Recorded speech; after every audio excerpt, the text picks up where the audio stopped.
Bonjour Mouliam. Bonjour Rachid.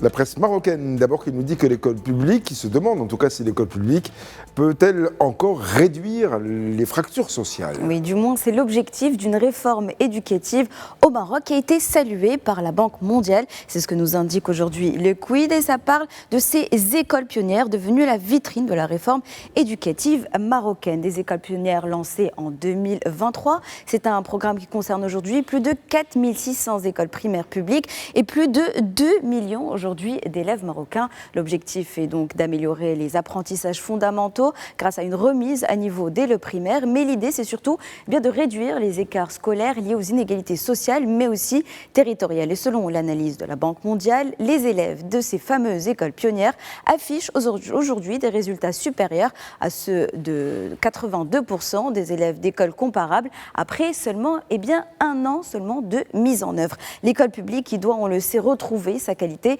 dans un système éducatif où même les écoles privées et d'ailleurs étrangères longtemps perçues comme meilleures sont aujourd'hui de plus en plus questionnées. On le sait, c'est des écoles qui même sont réservées à une certaine élite dans le pays. D'ailleurs, Média 24 nous parle de ces écoles françaises en particulier où les parents dénoncent aujourd'hui une gestion opaque des finances. Selon les associations de parents d'élèves, ce sont plus de 15 millions d'euros aujourd'hui qui auraient été collectés pour faire des travaux, des chantiers qui n'ont pas encore commencé. On le sait, le tout dans un contexte déjà tendu où ces mêmes parents d'élèves ont protesté contre des frais de scolarité élevés malgré une sorte de dégradation du niveau d'enseignement, toujours selon les parents d'élèves. Alors, est-ce que justement l'école publique permettra aujourd'hui de réduire les inégalités sociales et surtout à préparer une jeunesse aujourd'hui capable de réellement intégrer le marché du travail? C'est la question que pose Challenge, ces jeunes aujourd'hui qui veulent du travail, encore du travail et du travail.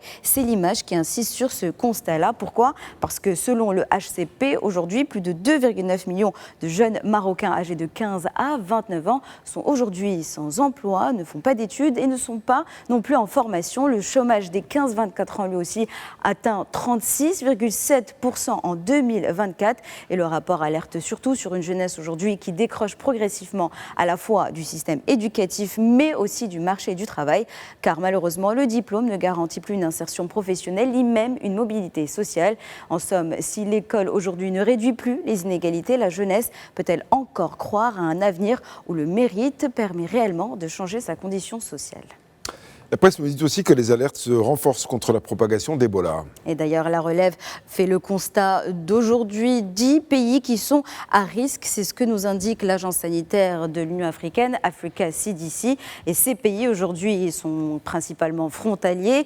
On nomme le Soudan du Sud, le Rwanda, le Kenya, la Tanzanie, l'Éthiopie, le Congo-Brazzaville, le Burundi, l'Angola, la Centrafrique et enfin la Zambie. Un cadre sanitaire qui commence aujourd'hui à avoir des répercussions dans d'autres secteurs que le commerce dans cette fameuse zone transfrontalière. En effet, la République démocratique du Congo a décidé d'annuler le camp d'entraînement de la Coupe du Monde en raison de cette fameuse épidémie d'Ebola. C'est ce que nous rapporte aujourd'hui la BBC. La sélection congolaise donc ne veut pas s'entraîner aujourd'hui à Kinshasa, mais va le faire plutôt en Belgique, alors même que la majeure partie des joueurs évoluent aujourd'hui principalement à l'étranger. C'est une décision dans le cadre donc du mondial qui s'ajoute à ces décisions des autorités américaines qui interdisent l'entrée aux voyageurs non américains ayant séjourné en RDC, en Ouganda ou au Sud-Soudan durant les 21 derniers jours. En somme, des restrictions qui affectent les déplacements internationaux et qui surtout mettent à mal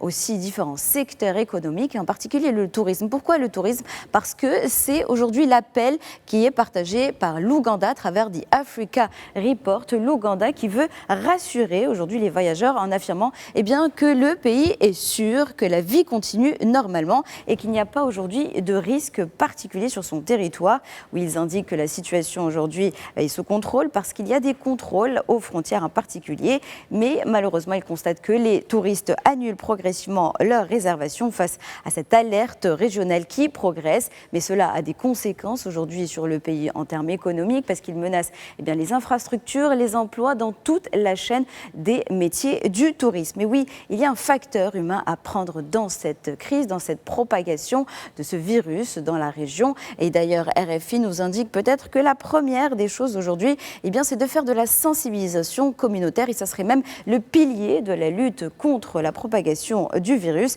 Car malheureusement, dans plusieurs zones touchées par l'épidémie, il y a aujourd'hui de la méfiance, des rumeurs et de l'insécurité qui compliquent le travail des équipes sanitaires, et la sensibilisation de proximité reste aujourd'hui insuffisante dans certaines zones de l'Est de la République démocratique du Congo.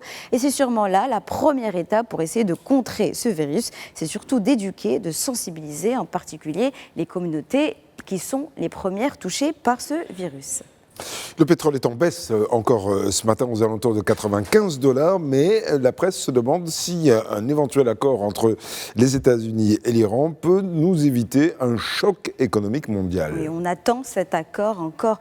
Maintenant, il est en train d'être discuté, mais est-ce qu'il peut justement faire en sorte que l'économie mondiale soit moins en crise? Du moins, The Guardian nous indique aujourd'hui que les marchés pétroliers entrent dans une zone dangereuse. C'est l'alerte partagée par plusieurs économistes. Vous l'avez dit, Rachid, le baril aussi depuis quelques semaines autour des $100 depuis que s'enlise le conflit. Mais même en cas d'accord, rappelle l'article, les experts prédisent que le système énergétique restera fragile et sous tension, même qu'avant le choc, car la fermeture du détroit a élevé de manière semi-permanente les coûts des matières premières, industrielles, agricoles et énergétiques. Et à court terme, en cas d'échec des négociations, il y aura des pénuries qui vont augmenter, ce qui va aussi entraîner une inflation galopante.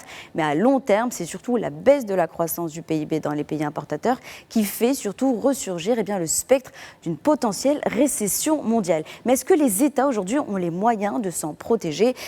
Challenge aujourd'hui nous explique que la difficulté est réellement fondée parce que aujourd'hui cette inflation est devenue géopolitique, car lorsque les prix augmentent à cause d'un conflit comme celui-ci, les outils classiques des banques centrales deviennent moins efficaces, comme celui d'augmenter les taux d'intérêt, mais cela va sûrement ralentir la consommation, et donc l'inflation va surtout produire des conséquences en cascade. On va avoir des hausses de prix, puis des revendications salariales et encore des hausses de coûts de production, et donc in fine, encore une fois, une hausse de prix. C'est donc un cercle vicieux que beaucoup d'économistes redoutent, en particulier aujourd'hui. Alors face à aujourd'hui une économie, on l'a dit, fragilisée, nombreux sont les États qui sollicitent d'urgence la Banque mondiale. C'est ce que nous indique aujourd'hui Africa News, qui se base sur un rapport de Reuters. 27 pays ont déjà activé ou préparé des mécanismes d'urgence pour accéder rapidement à ces financements internationaux. On ne connaît pas l'ensemble de ces pays,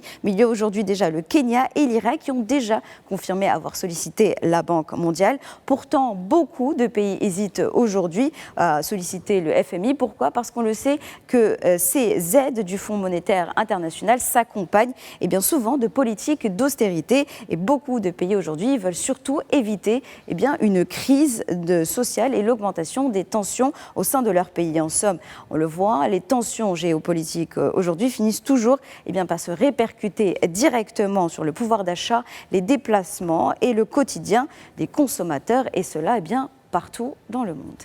Nous sommes aujourd'hui le lundi 25 mai. Et la date n'est pas anodine. Elle n'est pas anodine, tout à fait, parce que je vais vous raconter l'histoire d'une date qui un peu symbolise le commencement du rêve d'une Afrique unie. Car comme chaque année, le 25 mai, nous célébrons la journée mondiale de l'Afrique. C'est une journée qui fait référence au 25 mai 1963, au Addis Abeba en Éthiopie. 32 pays africains indépendants se réunissent pour créer l'organisation de l'unité africaine. Le rêve est immense, tourner la page du colonialisme, soutenir les luttes d'indépendance ou encore construire une coopération politique, économique et culturelle entre les peuples africains, mais surtout faire émerger une Afrique capable de parler d'une seule voix sur la scène internationale. Et cette organisation, on le sait, deviendra plus tard l'Union africaine. Cette volonté d'unité a aussi pris progressivement en forme avec par exemple la ZLECAf, la zone de libre-échange intra-africaine, qui a été lancée pour faciliter le commerce entre pays du continent, mais aussi pour renforcer renforcer la mobilité des citoyens africains et réduire les frontières économiques héritées de l'histoire. Et dans cette histoire, justement, le Maroc occupe une place particulière. Depuis son retour au sein de l'Union africaine en 2017, le Royaume s'est imposé comme l'un des acteurs majeurs de l'organisation avec la multiplication de partenariats économiques, bancaires, agricoles, énergétiques ou encore diplomatiques. Un leadership aujourd'hui reconnu même au sein de l'organisation. Le 25 mai marque alors l'avènement d'une Afrique qui cherche à écrire une histoire commune, à affronter des défis partagés et surtout à construire ensemble son propre avenir. Merci beaucoup, Mariam Kokaina.